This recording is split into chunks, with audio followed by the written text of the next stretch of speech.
Inilah headline news pukul 15 waktu Indonesia Barat. Pemirsa, siang tadi Presiden Joko Widodo menerima surat kepercayaan dari 14 duta besar luar biasa dan berkuasa penuh dari negara-negara sahabat. Informasi selengkapnya disampaikan Putri Lukman dari Istana Negara Jakarta.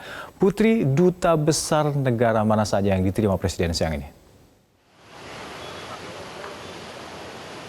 Iya, tadi Presiden Joko Widodo menerima 14 surat kepercayaan dari 14 duta besar negara sahabat. Di antaranya adalah Duta Besar Republik Zimbabwe untuk Indonesia, kemudian Duta Besar Argentina untuk Indonesia, Duta Besar Iran untuk Indonesia. Tadi diawali dengan prosesi di ruang kredensial. Presiden Joko Widodo langsung menerima 14 surat kepercayaan dari Duta Besar Negara Sahabat, tepatnya pada pukul 9.30 waktu Indonesia Barat.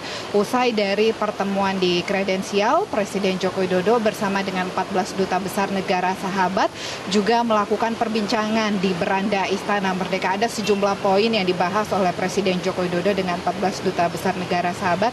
Fokusnya adalah pada bidang ekonomi dan investasi, di mana dari ke-14 Duta Besar ini diawali dengan menyampaikan ucapan selamat kepada Presiden Joko Widodo yang kembali terpilih sebagai presiden di periode keduanya. Kemudian isu tentang ekonomi dan investasi menjadi topik pembahasan Presiden Joko Widodo didampingi dengan Menteri Luar Negeri Retno Marsudi, ya, terkait dengan apa yang menjadi prioritas Presiden Joko Widodo di 5 tahun mendatang, khususnya adalah terkait dengan ekonomi dan investasi. Beberapa hal tadi juga disampaikan oleh Menteri Luar Negeri, di antaranya adalah kerjasama antara Indonesia dengan Laos untuk pembangunan rel kereta api, kemudian juga negara Nepal yang akan kembali membeli pesawat buatan PT Dirgantara Indonesia setelah sebelumnya juga sempat membeli pesawat pada bulan lalu, dan akan ada kerjasama lanjutan antara Indonesia dengan Nepal. Selain itu juga yang digarisbawahi oleh Presiden Joko Widodo kepada 14 duta besar negara sahabat ini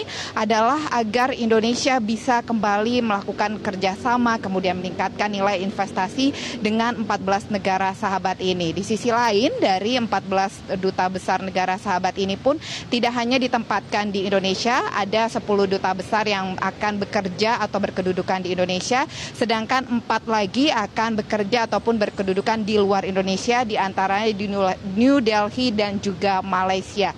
Usai tadi dari Presiden Joko Widodo menerima surat kepercayaan dari 14 duta besar negara sahabat, Presiden Joko Widodo juga melakukan pertemuan-pertemuan, di antaranya tadi bertemu dengan ketua dan anggota parlemen Singapura. Ini juga menjadi pembahasan antara Presiden Joko Widodo dengan parlemen Singapura adalah untuk memperkuat G2G atau government to government antara pemerintah Indonesia dengan Singapura, yakni dari sisi ekonomi.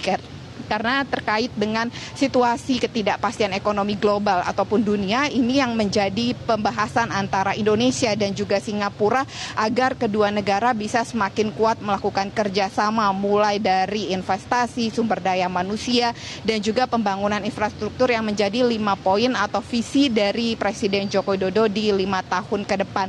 Di sisi lain juga tadi Presiden Joko Widodo melakukan pertemuan dengan delegasi dari Jepang yang juga membahas terkait dengan program-program antara Indonesia dengan Jepang. Salah satunya adalah untuk kembali membangun MRT yang nantinya akan ada ruas baru yang dibangun antara Indonesia dengan Jepang, kemudian juga terkait dengan pembangunan untuk kereta semi cepat Jakarta-Surabaya. Ini juga menjadi pembahasan antara Presiden Joko Widodo dengan beberapa delegasi dari Jepang. Hal inilah yang dibahas oleh Presiden Joko Widodo untuk agenda internasional pada hari ini sejak pagi tadi hingga siang hari.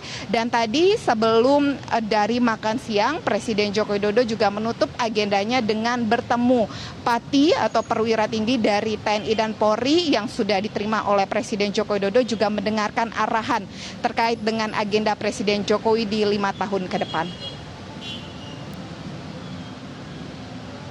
Demikian, Alka, kembali ke studio. Baik, Putri Lukman, terima kasih laporan Anda.